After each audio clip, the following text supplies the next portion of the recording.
그래서 하나님께서 이번 주에 토라 포션은 더블 포션이에요. 두 가지의 본문을 우리가 보게 되는데, 첫 번째는 마토트라고 되어지는 지파들에 대한 이야기입니다. 민수기 30장부터 32장에 이르는 그러한 내용들인데요. 그 내용들을 잠시 보면요, 전체적인 내용은 이제 서원을 하게 만듭니다. 여호와께서 지도자를 세워서 명령을 주신 다음에 이제 서원의 여자들의 서원이 나오고요. 이 여자들의 서원은 아버지와 남편에게 허락을 받아야, 승인이 떨어져야 지킬 수 있습니다. 내가 서원을 했는데 남편이나 아버지가 허락하지 않으면 안 지켜도 죄가 없습니다. 그 다음에 하나님께서 발람을 통해서 이스라엘 백성들을 음란하게 했던, 속임을 줬던 미디안을, 이제 미디안의 원수를 갚아라 라고 말씀하십니다. 그리고 미디안의 남자를 아는 여자들은 다 죽여라 라고 얘기하셨고, 이제 그 전쟁을 치르고 나서 돌아온 자들에게 공평하게 그 탈취물을 나누어 주십니다. 어떻게 공평하겠냐면 군인과 남아있던 자들을 똑같이 반을 나눠 주십니다. 지금 그런 다음에 다섯 번째가 빠졌는데요. 다섯 번째는 뭐냐면, 이 군인들이 자기들이 그 탈취물을 받고 가만 생각해 보니까 자기들은 전쟁에 나갔던 사람들이 한 사람도 안 죽은 거예요. 이 놀라운 기적 같은 사실 앞에 너무 감사해서 저들이 기꺼이 생명의 속전을 바치게 됩니다. 그런 다음에 이제 가나안 땅으로 들어가기 전에 아시는 대로 르벤 지파, 갓 지파, 므낫세 반 지파가 우리는 그 건너간 가나안의 땅이 아니라 이 땅, 요단 동편의 땅을 주십시오라고 요구를 하고, 그 다음에 이제 나머지 이스라엘이 공동체로서 함께 서가는 모습을 보게 됩니다.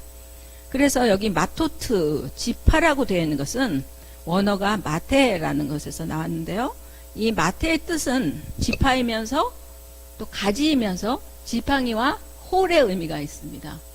지파는 아시다시피 12지파를 이야기하고, 여러분 가지라고 하는 것은, 우리 포도나무 교회가 어디에 가지예요? 나는 포도나무요, 너희는 가지니. 포도나무에 붙어있는 가지의 의미입니다. 가지는 나무를 떠나서는 살 수 없습니다. 본 가지를 떠나서는. 뿌리로부터 올라오는 진액을 빨아먹지 않으면 가지는 가지 자체로서는 아무 가치와 의미가 없습니다. 이 지파가 마찬가지입니다. 이스라엘에 12지파가 있고, 저 12지파를 통해서 하나님의 역사를 써가시지만, 저들이 하나님께로부터 오는 진액을 빨아먹지 않는다면, 또 원나무로부터 저들이 붙어있지 않는다면 열매를 맺을 수 없는 자들이라는 뜻입니다. 절대적으로 나무에 붙어있는 가지의 역할을 하는 것이 이 마토트 지파가 의미하는 것입니다. 그리고 우리도 거룩한 지파 맞죠? 그리고 또 하나는 지팡이. 출애굽할 때 하나님께서 모세에게 지팡이를 들려주셨죠. 지팡이는 영적 권위와 힘을 상징하기도 하고 말씀의 능력을, 왜? 말씀대로 지팡이를 들었더니 쳤더니 반석에서 물이 나오고, 지팡이를 내밀었더니 홍해가 갈라지는 하나님의 말씀의 능력을 나타내기도 합니다. 홀도 마찬가지죠. 홀은 왕이 들고 있는 왕의 지팡이죠. 에스더가 왕께 나갔을 때 왕이 홀을 내밀어서 에스더를 환영하게 되는. 그래서 민수기 30장 1절에 보면 모세가 이스라엘 자손 지파의 두령들에게 일러 가로되 여호와의 명령이 이러하니라. 그래서 지파, 그 다음 두령이라고 된 것은 우두머리들, 로시라고 하는 머리를 상징하는 자들이죠. 그 다음에 여호와의 명령이 이러하니라. 이 지파들은 뭘로 살아야 된다고요? 하나님의 명령, 하나님의 말씀으로 사는 자들입니다. 그러니까 우리가 하나님의 말씀으로 살아야 된다, 하나님께 붙어야 된다, 이런 거는 오케이, 돼요. 근데 이것이, 말씀은 그냥 말이 아니에요. 말씀은 곧 명령이에요. 명령은 뭐예요? 안 지키면 죽는 거예요. 우리가 사실은 하나님의 말씀을 대할 때 성경은 분명히 구약, 신약 이렇게 되어 있어요. 그 신약 커버넌트는, 그 베리트는 지키지 않는 자가 죽는 거예요. 계약이거든요. 계약. 그래서 말씀의 능력이라는 것은 결국 명령이에요. 명령. 그래서 하나님의 말씀은 법이에요. 지키지 않으면 벌금을 내던가 아니면 죽는 거예요. 그래서 우리가 이 말씀이 명령이다라는 사실 앞에 더더군다나 우리가 지파로 그리스도의 거룩한 지파들로 서갈 때에 우리를 움직이는 것들이, 우리를 이끌어가는 것들이 말씀이어야 하고, 그 말씀은 곧 우리에게 명령이 되어야 합니다. 들어도 되고 안 들어도 되는 것이 아니라 명령이 될 때에 비로소 우리는 소위 요즘 말해지는 영적 군사가 되는 겁니다. 지파의 두령을 세우는 것은 결국 군대를 만들기 위한 것입니다.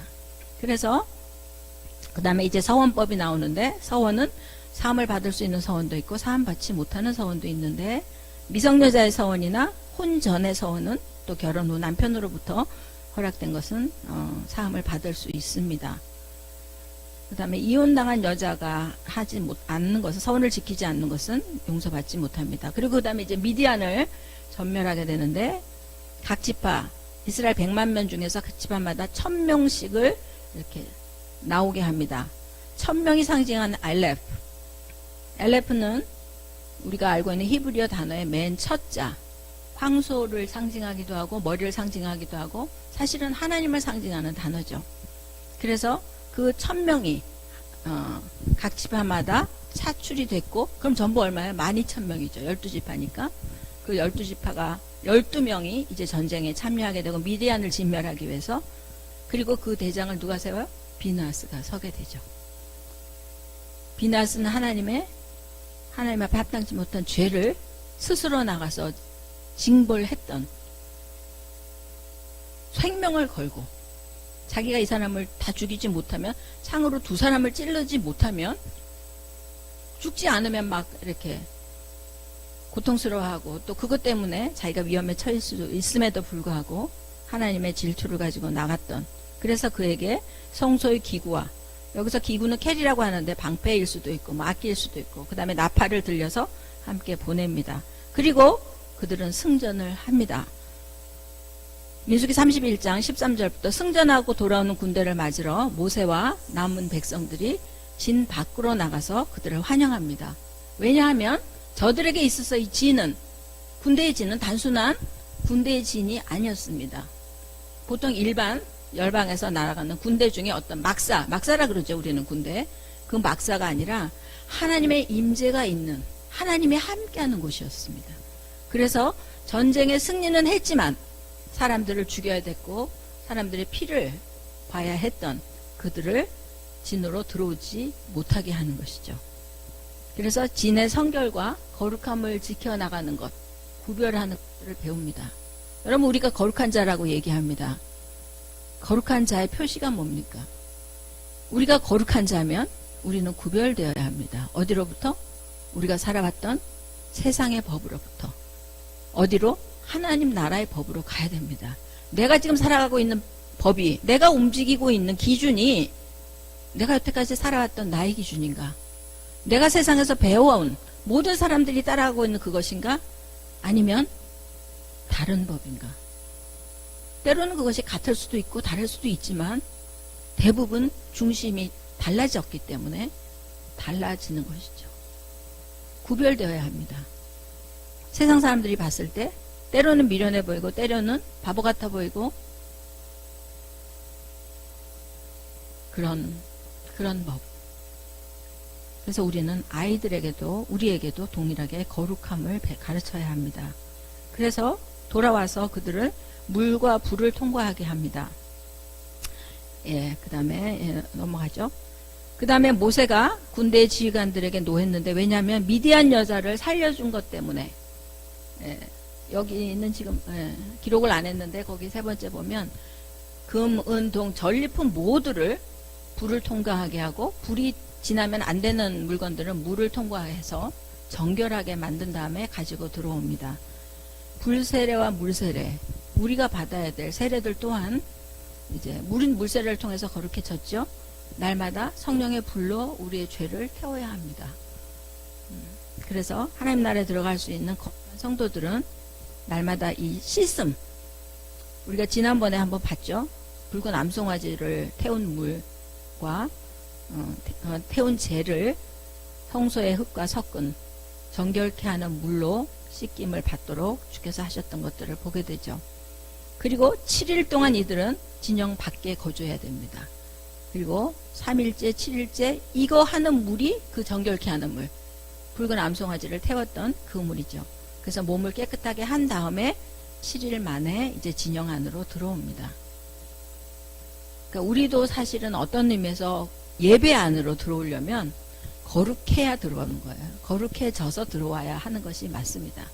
그러니까 물론 우리가 와서 이제 함께 기도하면서 예수님의 보혈로 이렇게 씻음을 받지만 우리가 예배 올 때는 여기에, 그러니까 우리가 민수기를 통해서 배우는 원리는 예배에 갈 때, 하나님을 만나러 갈 때 내가 씻어야 될 부분이 없는가, 내가 태워져야 될 부분은 없는가를 점검하는 것이 순서입니다. 그래서 이제 전리품을 아까 말씀드린 것처럼 전리품의 반은 전쟁 나간 군인들에게, 반은 회중에게 줍니다. 그래서 군인들은 그 전리품 중에서 500분의 1을 여호와께 거제로 드립니다. 그 다음에 이스라엘 자손은, 회중은 그분의 50분의 1을 레위인에게 줍니다.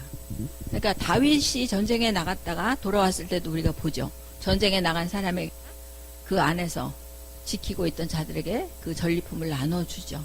우리가 생각하면 전쟁에 나가서 고생하고 생명을 건 사람만 받을 자격이 있다고 생각을 하는데 그렇지 않다라는 거죠. 이게 공동체입니다. 이게 한 몸이라는 것이고, 이게 소위 우리가 말하는 원유맨의 어떤 원리이겠지요. 다 함께 사는 겁니다. 내가 혼자 열심히 노력해서 내가 많이 벌었으니까 노력하는 당신은 그냥 가난하게 살고 나는 누리면서 살고, 이건 세상의 원리입니다.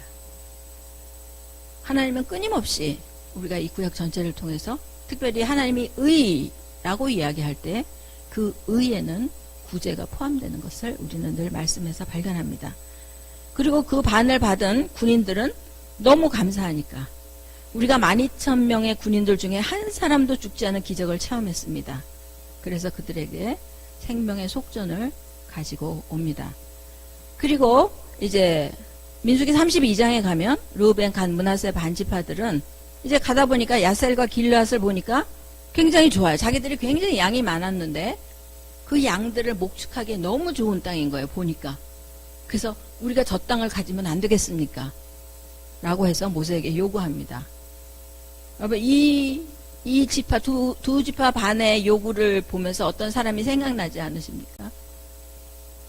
아브라함과 롯의 선택 중에서 롯은 보기에 좋은 땅을 택했죠. 그리고 그것은 소돔과 고모라의 땅이 되었습니다.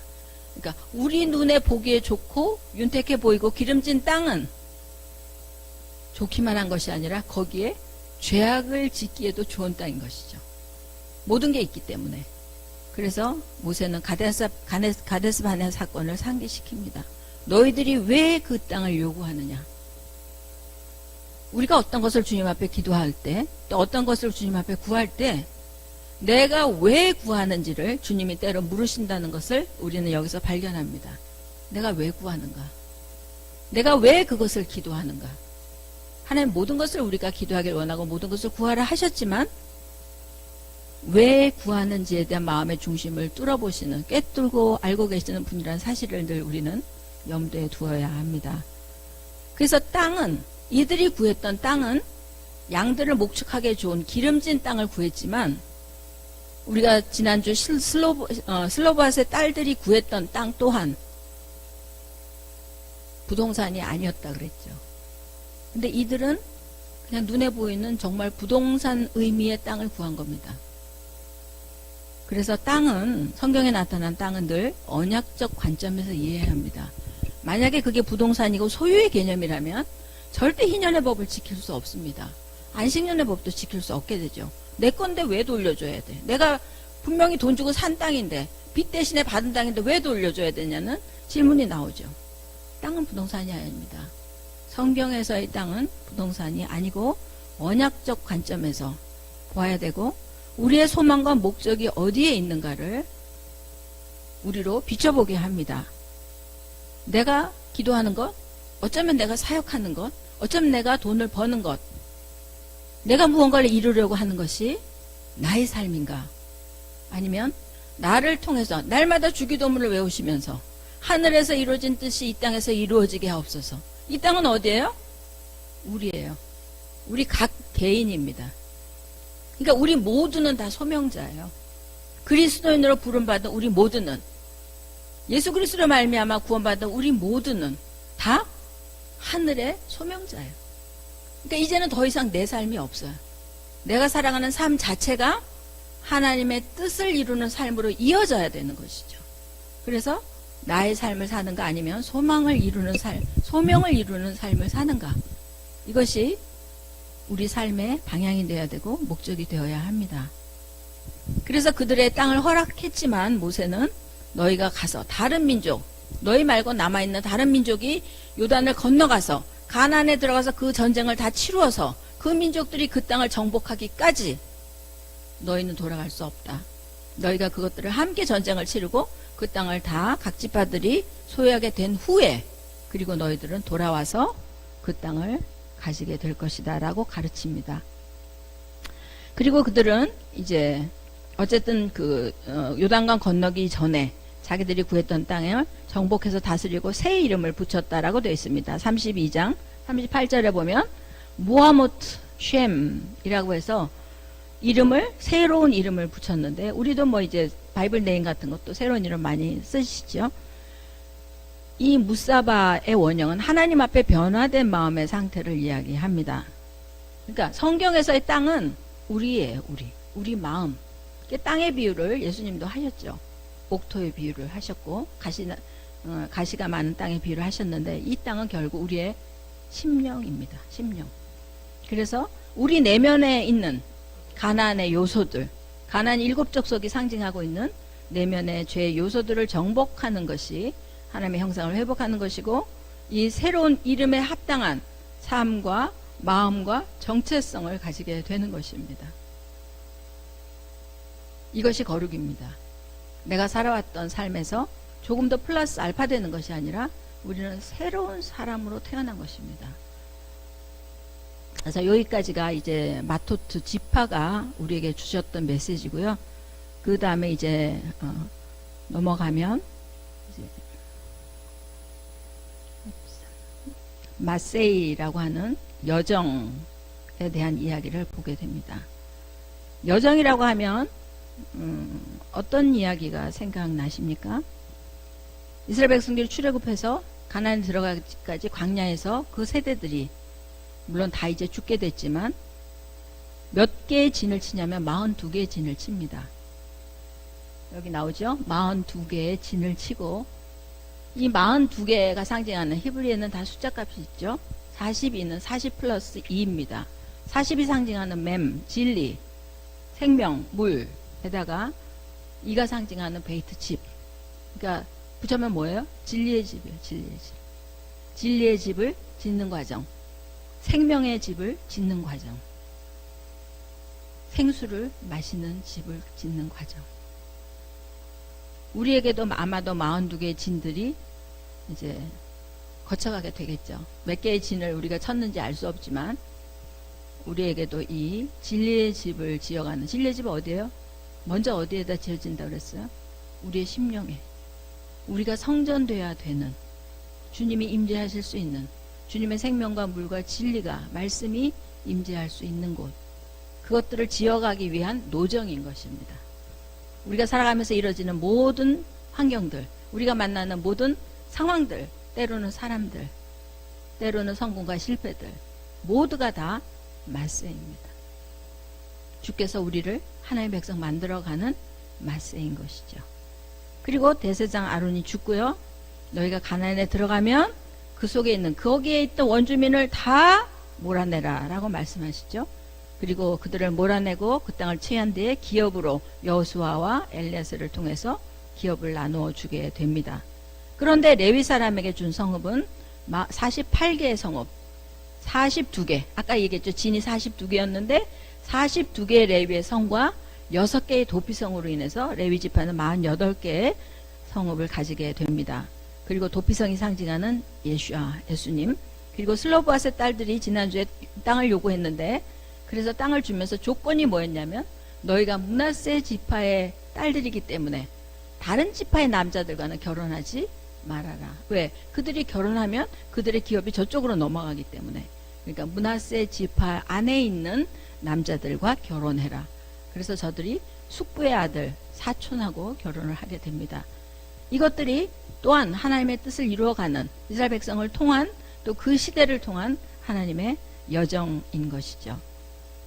그래서 민수기 33장에 보면 광야의 노정, 애굽에서 대우를 갖추어서 떠나게 되는 그 노정 가운데 마세의 원어는 마사라는 것이고 여기 나사에서 유래됐는데 이 이동하다, 뽑아내다라는 뜻이 있습니다. 그러니까 이 여정을 가는 우리가 42개의 진을 치면서 곳곳에 여러 가지 새로운 환경들을 만나는 것은 뭐 때문이라고요? 목표가 우리 안에 하나님의 임재, 거룩한 하나님의 형상을 만들기 위한 것입니다. 그러기 위해서 필요한 것은 뭐냐면 내 속에 있는 가난의 요소들을 빼내어야 합니다. 그러니까 우리는 날마다 하나님께 성령님께 구해야 되는 것은 주님 아직도 내 안에 남아있는 가난의 요소가 있습니까? 내가 뽑아내야 될, 제거해야 될, 없애야 될 내 속에 남아있는 과거의 옛사람에게서 제거되지 않았던 그 죄악의 모습은 어떤 것이 있습니까?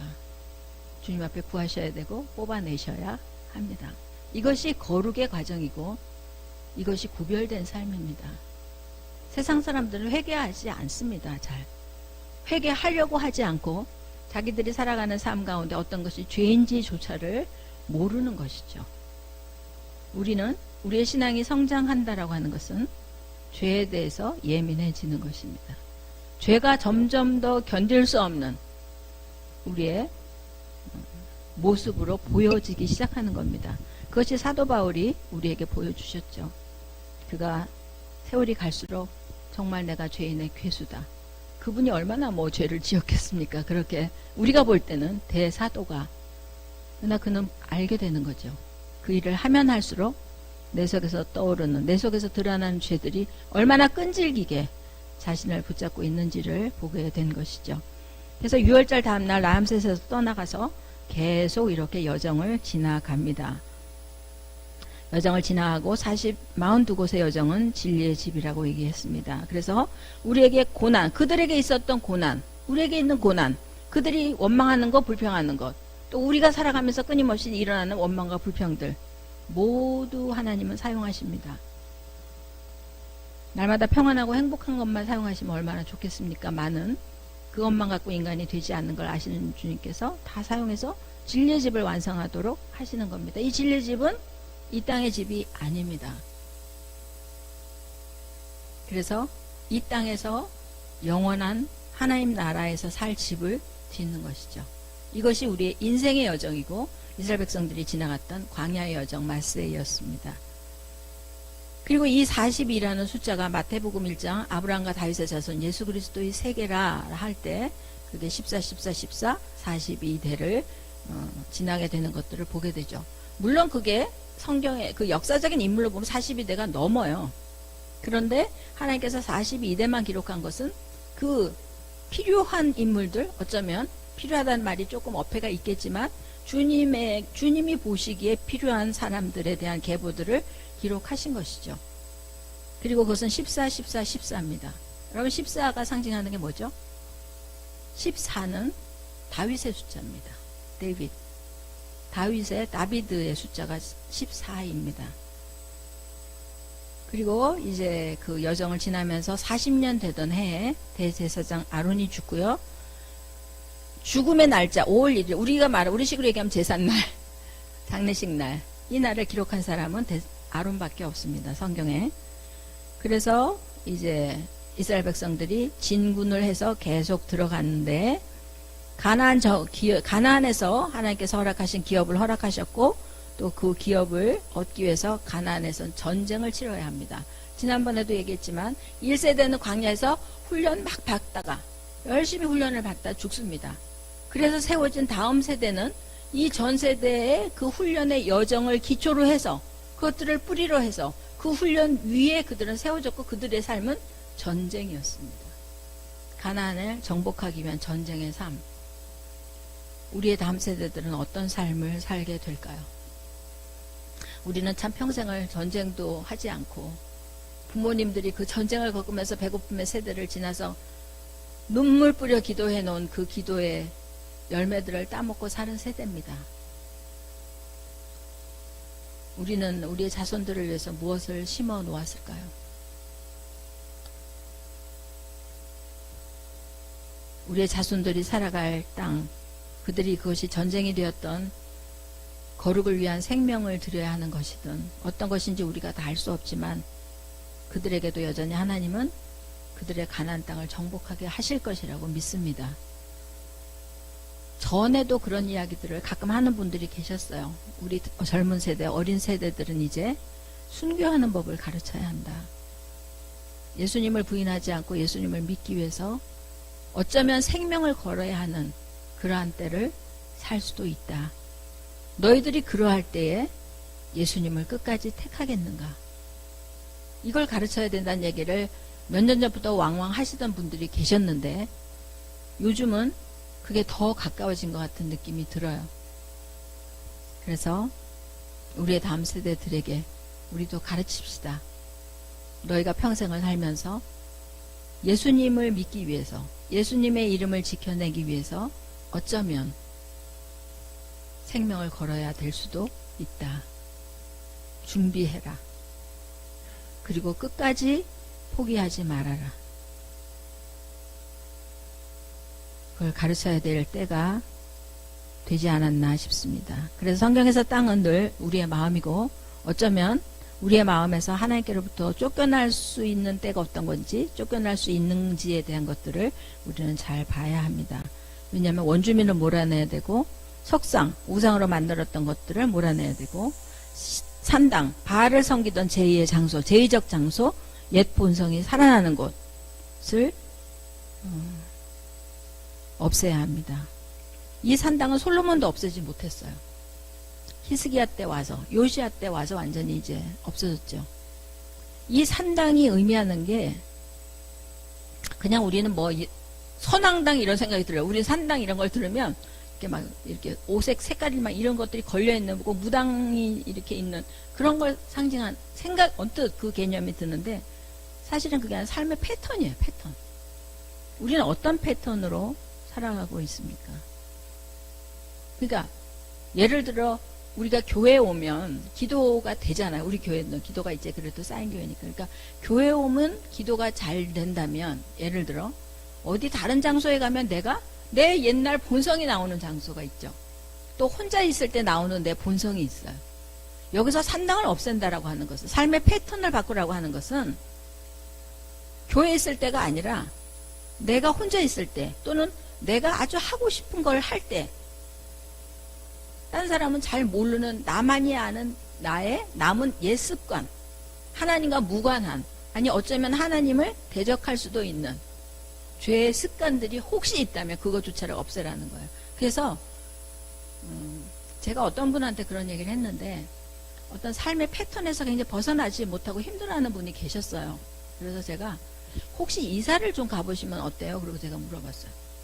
그러니까 이거거든요. 내면의 거룩함을 우리가 지키는 건 기본이다 할지라도 어떤 상황, 환경 가운데서 내가 자꾸 이 패턴이 안 바뀌는 죄의 어떤 습관적인 모습을 그대로 가지고 있다면 외적인 환경을 바꿔보는 것도 중요합니다.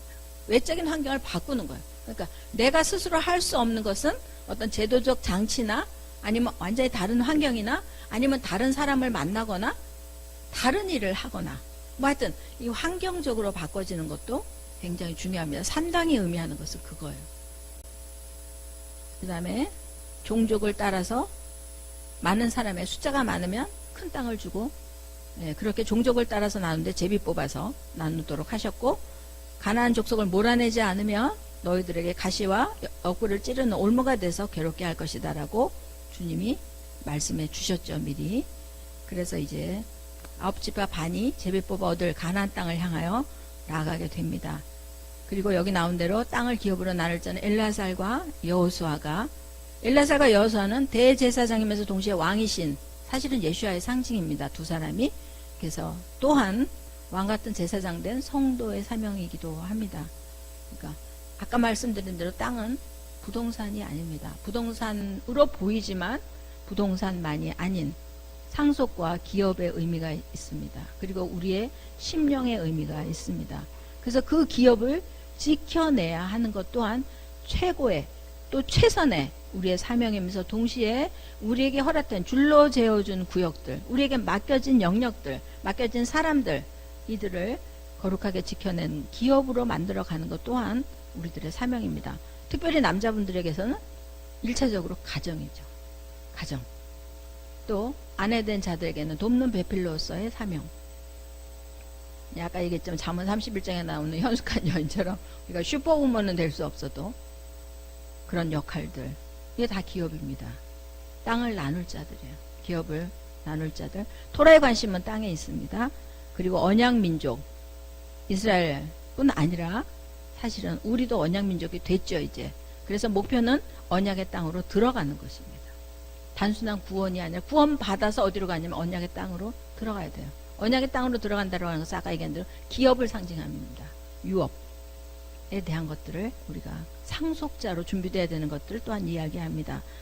마태복음 5장에 보면 온유한 자가 땅을 기업으로 받는다라고 얘기하는데 여기 온유가 상징한 아나브라고 하는 단어는 유순함과 가난함의 의미가 있는데 이 온유는 야생말을 길들여서 그 말이 주인의 이 손놀림에 그대로 순종하게 되는 것. 이게 온유입니다. 그러니까 온유는 단순하게 성품이 순하거나 양보 잘하거나 이런 게 아니라 야생마가 길들여진 것을 이야기합니다.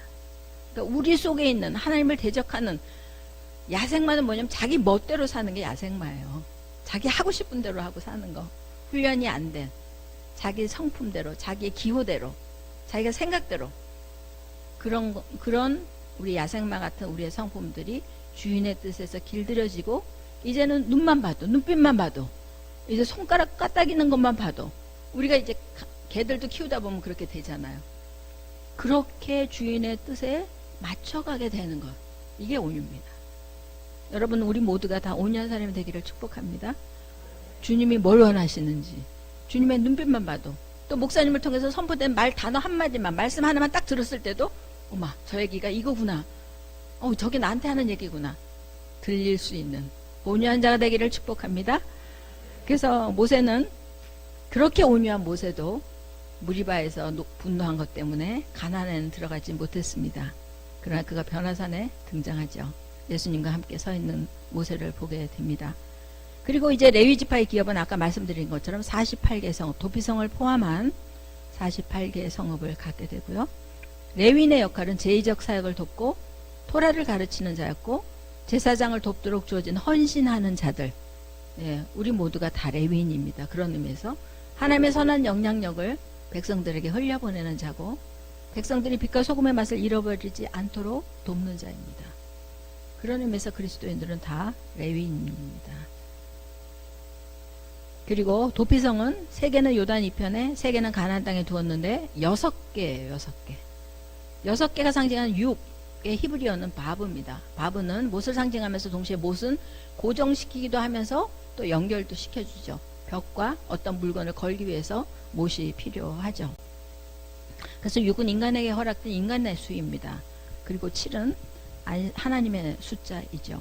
그래서 6일의 세상에서 살다가 도피성인 예수님께로 숨어 살다가 마지막 7일째 안식으로 완전히 들어가는 온전한 구원을 얻게 될 우리들의 현재 삶에 대한 모습이기도 합니다.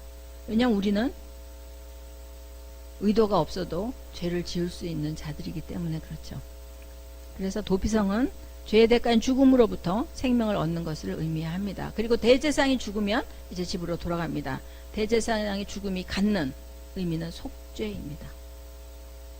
그러니까 대제사장은 예수님을 상징하고 예수님의 죽음은 결국 우리에게 속죄를 주시는 것이죠. 예, 그리고 슬로바스의 딸들이 숙부들의 아내가 되는 이 많은 세워진 두령들 또 그들을 통해서 어떻게 백성들이 함께 살아가는 걸 배우죠. 아까 그 9지파 반이 요단 저편의 땅을 갔지만 절대로 먼저 안 된다. 이 나머지 9지파 반이 땅을 다 차지하고 난 다음에 그때 너희가 들어가서 살아라. 나 혼자 잘 먹고 잘 사는 건 전혀 성경적이 아닙니다. 그래서 한 백성이 하나님의 뜻에 따라서 세워진 한 백성들이 어떻게 함께 어우러져 사는가를 배우는 것이 우리가 마토트라면 마세에 있는 각각의 주어진 모든 인생의 여정들을 통해서 하나님의 백성으로 만들어져 가는 것, 또 하나님의 나라에 들어가게 완전한 하나님의 형상으로 회복되어지는 과정을 이제 보여주고 있는 것입니다.